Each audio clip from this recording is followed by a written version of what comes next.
तो चलिए सीधे मुद्दे पर आते हैं। आज के इस विश्लेषण में हम एक ऐसे सच का सामना करने वाले हैं जो थोड़ा अजीब और काफी हद तक चुभने वाला है। एक ऐसा सच जिसे महान दार्शनिक फ्रेडरिक नीत्शे ने 1 सदी से भी पहले ही समझ लिया था। देखिए, हमें बचपन से सिखाया जाता है कि किसी की बिना किसी स्वार्थ के मदद करना हमेशा अच्छा होता है, राइट? ये एक बहुत खूबसूरत चीज है। लेकिन क्या हो अगर यही मदद, यही सपोर्ट असल में आपके रिश्तों को पूरी तरह से बर्बाद कर दे? सुनने में अजीब लग रहा होगा, है ना? पर आज हम इसी मदद करने के विरोधाभास को डिकोड करेंगे और समझेंगे इसके पीछे का असली साइकोलॉजिकल खेल। अब ये एक ऐसा सवाल है जो हम में से बहुत लोगों को परेशान करता है। जरा सोचिए, आपने किसी की उसके सबसे बुरे वक्त में मदद की, इमोशनल सपोर्ट दिया या फाइनेंशियली सहारा दिया। आपने उन्हें बचा लिया, पर कुछ ही वक्त बाद वही इंसान आपकी आलोचना करने लगता है, आपसे जलने लगता है या अचानक बिना कुछ कहे छोड़कर चला जाता है। ऐसे में दिमाग घूम जाता है कि आखिर गलती हुई कहाँ? क्या मदद करने वाला इंसान बहुत भोला था? आज के इस एक्सप्लेनर का कोर रहस्य यही है। हम ये समझने की कोशिश करेंगे कि आखिर एक मदद लेने वाला इंसान अपने ही मददगार का सबसे बड़ा दुश्मन क्यों बन जाता है और कैसे एक बहुत ही नेक काम का इतना बुरा अंजाम हो सकता है। इस पे नीचे ने एक बहुत ही डीप और थोड़ा परेशान करने वाला विचार दिया था। उनका मानना था कि किसी की बहुत बड़ी मदद करना असल में उस इंसान के मन में मददगार के खिलाफ नफरत पैदा कर सकता है। और ध्यान दीजिए, इसका कारण ये नहीं है कि मदद करने वाला बेवकूफ़ है। असली कारण है वो अदृश्य अनकंफर्टेबल साइकोलॉजिकल टेंशन जो इस पूरे प्रोसेस में बन जाती है। होता क्या है कि जब आप किसी की आर्थिक या प्रोफेशनल लेवल पर अचानक बहुत बड़ी मदद कर देते हैं तो उस रिश्ते का जो पावर बैलेंस होता है ना, वो पलट जाता है। मदद करने वाला अचानक वो बन जाता है जो कर सकता है और दूसरा इंसान वो बन जाता है जिसे ज़रूरत है।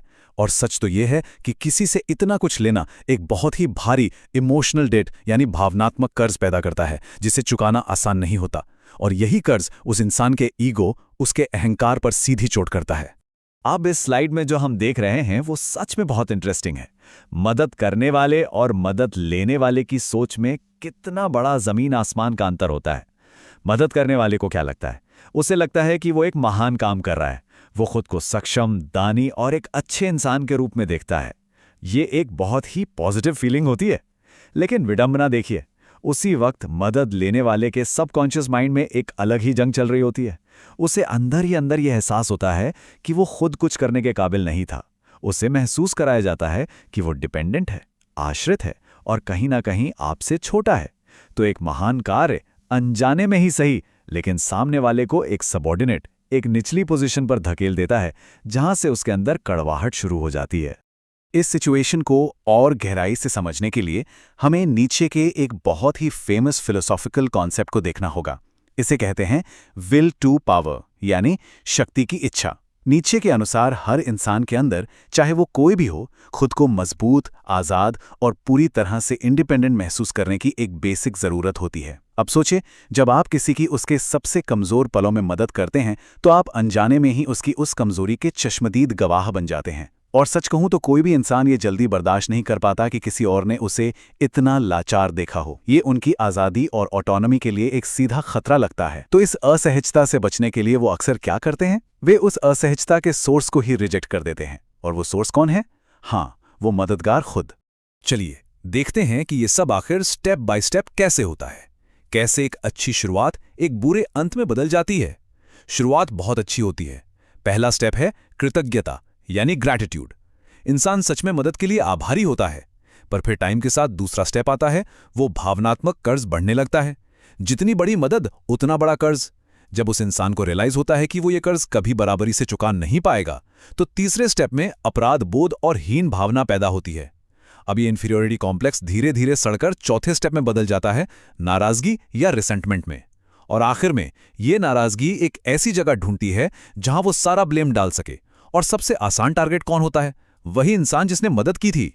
यहीं से जन्म होता है पांचवें स्टेप का, विश्वासघात और अस्वीकृति। तो बेसिकली यहां नंबर 1 इस बात का प्रतीक है कि हर एक रिश्ते में पावर का सिर्फ एक अदृश्य संतुलन होता है।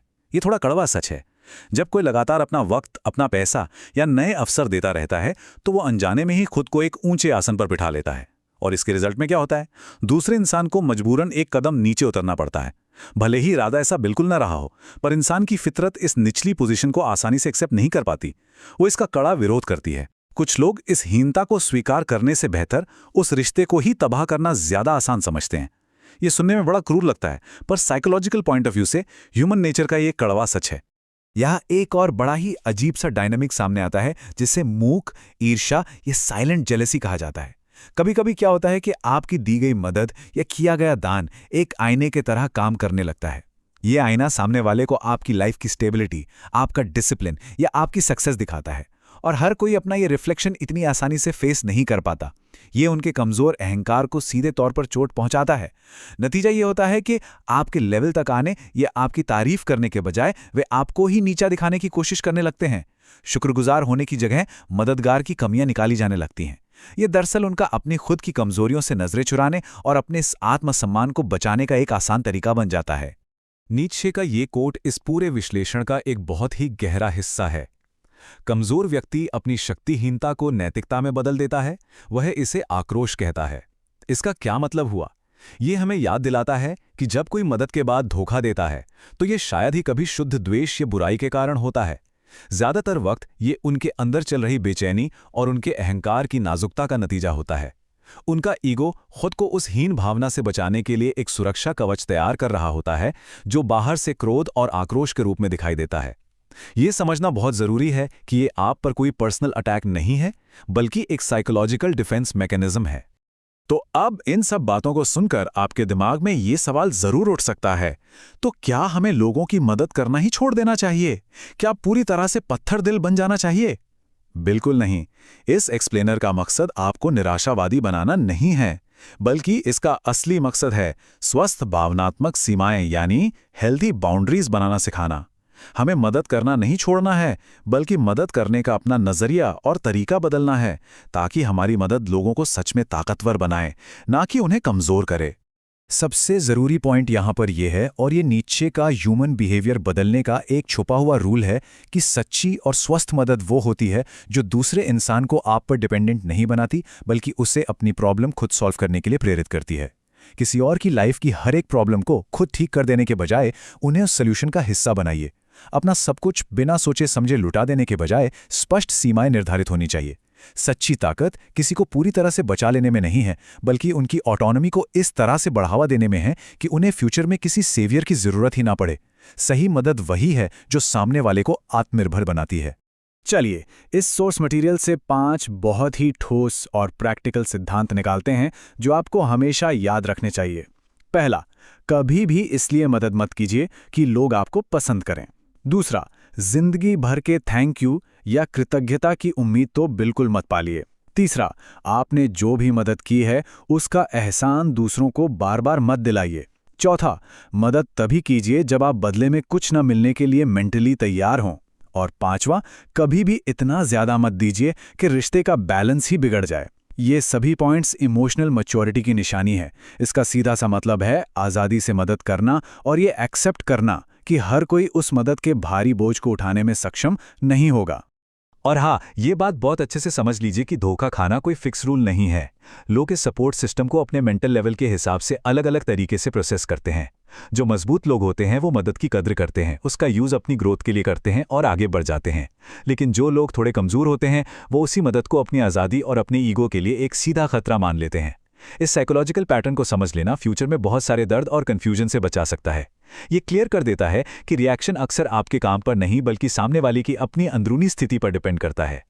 इस विश्लेषण के आखिर में हमारे पास एक बहुत ही पावरफुल थॉट बचता है। अगली बार जब आप आगे बढ़कर किसी की मदद करने की सोचें तो इस एक बात को अपने जहन में जरूर रखिएगा। मदद करने का मतलब किसी को बचाना नहीं है, और देने का मतलब खुद का बलिदान कर देना बिल्कुल नहीं है।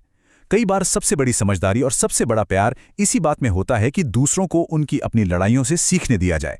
उनके रास्ते का हर एक पत्थर हटाने की कोशिश मत कीजिए। मुझे उम्मीद है कि आज की इस चर्चा ने रिश्तों में चलने वाले इन इनविजिबल पावर डायनामिक्स को देखने का आपका नजरिया थोड़ा जरूर बदला होगा। इस बारे में सोचिएगा जरूर, क्या आप सच में सही तरीके से मदद कर रहे हैं?